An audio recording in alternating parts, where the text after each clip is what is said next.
요로 감염은 여러 개의 감염입니다. 침범 부위 증상 유무에 따라 방광염, 급성 신우신염, 무증상 세균염 등으로 분류됩니다. 빈도를 보시면 여아가 3에서 5%, 남아가 1% 정도라고 합니다. 영아기까지는 남아가 더 높지만 영아기 이후에 여아가 10배나 더 많습니다. 여아가 요로 감염이 많다고 해서 요로 감염 예방을 위해서 솜술을 잘라내자 이런 주장을 하지는 않죠. 그러나 남아에겐 요로 감염 예방을 위한 포병 수술을 해야 한다고 강하게 주장을 했고 지금도 그런 전문가가 많습니다. 요로 감염은 여아가 훨씬 많이 걸리지만 남아에게만 예방적인 수술을 하라는 게 좀 이상하지 않나요? 포경 수술로 인한 요로 감염 예방 효과가 100% 진실이라고 가정을 하더라도 그것은 신생아 시기에 수술하는 미국이나 이스라엘에선 효과적일 수 있지만 영아기 이후에 수술하는 우리나라, 필리핀, 이슬람 국가에서는 예방 효과가 크진 않겠죠. 게다가 요로 감염은 자연 치유되기도 하고 항생제로 쉽게 치료되는 질환입니다. 하지만 우리나라 의사들은 포경 수술의 확실한 장점으로 요로 감염 주장을 합니다. 성기와 요로 감염의 연관성은 1982년에 발표된 논문에서 처음 제기됩니다. 1982년에 이 논문은 요로 감염에 걸린 남아의 95%는 포경 수술을 받지 않았다고 주장을 합니다. 실제로 그 병원, 텍사스의 파크랜드 병원인데 그 병원에서 태어난 아기들은 그 당시 병원 정책 때문에 대부분의 아이가 포경 수술을 받지 않았다는 얘기는 생략했습니다. 다시 말해 요로 감염에 걸린 아이의 95%가 포경 수술을 받지 않은 상태였다는 것은 지극히 당연한 결과인데 마치 포경 수술을 받지 않아서 요로 감염에 많이 걸린 것처럼 주장을 했습니다. 이 당시에 미국에서는 지식층을 중심으로 포경 수술에 대한 반대의식이 생겨났습니다. 즉 포경 수술이 의학적 이점이 없다는 사실들을 사람들이 깨닫기 시작했고 그로 인해 무분별한 편도선 수술처럼 포경 수술도 사라질 운명에 처해 있었습니다. 한때 미국에서는 마구잡이로 아이들의 편도선을 잘라냈었습니다. 어쨌든 이 논문으로 포경수술 신봉자들은 구세주를 만난 듯했고 그 후 요로 감염과 포경수술과의 연관성을 지속적으로 소개하여 놀랄만한 의학계의 수용을 이끌어내게 됩니다. 포경수술과 요로 감염을 연관시키는데 혁혁한 공을 세운 사람은 토마스 위젤이라는 미 육군 소아과 전문의였습니다.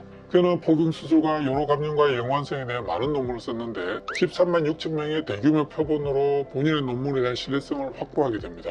결과를 보면 포경수술 받은 아이의 요로 감염 비율이 현저하게 낮습니다. 그러나 따져보면 심각한 문제가 많습니다. 표본이 된 아이들은 군병원에서 태어났고 군병원은 보통 병원보다 포경수술률이 월등히 높습니다. 대부분의 아이들을 포경수술 시키는 병원에서 포경수술을 하지 않은 것은 이유가 있어서입니다. 가령 조산아로 태어났거나 다른 질환 등으로 상태가 좋지 않아서 수술하지 않았을 확률이 높습니다. 그런 아이들은 면역력이 정상화에 비해 현저히 떨어져 있을 겁니다. 소변검사 등을 위해 소변줄을 하고 있을 가능성도 높죠.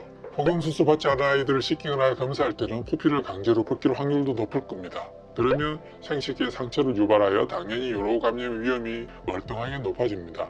또 모자동실이나 모유수유도 쉽지 않습니다. 소변줄, 면역력 저하, 조사나 모자동실, 모유수유를 못하는 것 등 모두 요로 감염의 위험 요소입니다. 또 위젤의 연구는 실렉션 바이어스도 있었다고 합니다. 실렉션 바이어스는 실험전에 이미 집단 간의 차이가 있어 결과에 영향을 미치는 것으로 미국 소아과 학회도 인정했습니다. 위젤의 연구가 100% 맞다고 가정을 해도 한 명의 요로 감염 예방을 위해서 455명을 포경수술을 시켜야 한다는 계산이 나옵니다. 계산해보면 우리나라의 경우 요로 감염 한 명 예방을 위해 대략 1억 3,650만 원을 들여서 455명을 포경수술 시켜야 합니다. 미국의 경우 계산을 해보면 포경수술 비용이 대략 1,500에서 7,000달러 정도로 나옵니다. 중간값은 4,250달러인데 우리 돈으로 하면 대략 600만 원 정도 되고 계산해보니 27억 정도 나오네요. 요로 감염 한 명 예방을 위해서 27억을 들여서 455명의 아이를 포경수술 시켜야 한다는 결론입니다. 물론 이 계산에서는 포경수술로 인한 부작용, 합병증은 전혀 고려하지 않았고요. 아이들과 아이의 부모님이 받는 스트레스, 수치심 등 다른 비용도 전혀 감안하지 않았습니다.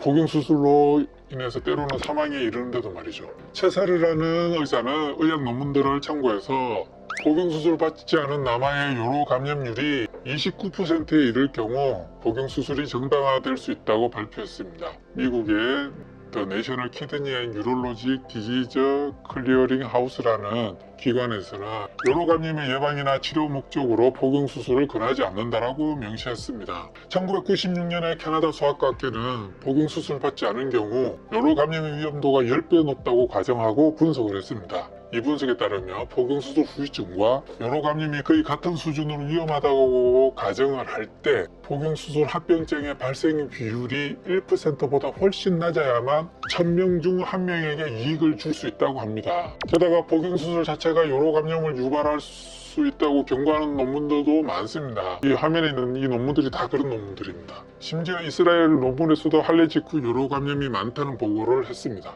가야바 등은 연구에서 603명의 다양한 연령대에 포경수술 안 한 일본 소년들에서 한 건의 요로감염을 발견하지 못했다고 보고했습니다. 플레이스 등은 포피의 면역학적 기능을 조사했는데 포피는 요로감염에 대항하여 방어적인 기능을 제공할 수 있다고 보고했습니다.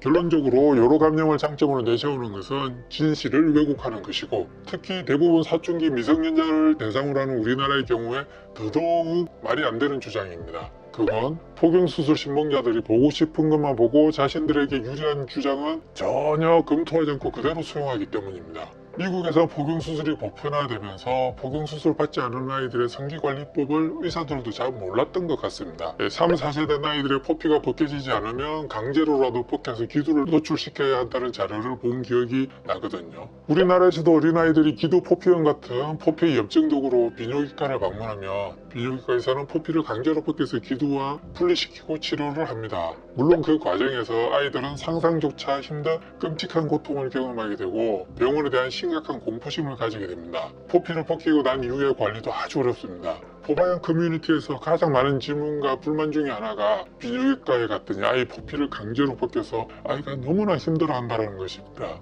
우리나라 비뇨기과 선생님들은 포경수술이 무조건 좋다고 생각하거나 항상 기두가 노출되어야 한다고 생각하는 분들이 많은 것으로 생각됩니다. 그분들은 포피가 덮여 있는 것 자체가 문제가 많다고 생각하기 때문에 발생하는 심각한 문제라고 생각합니다.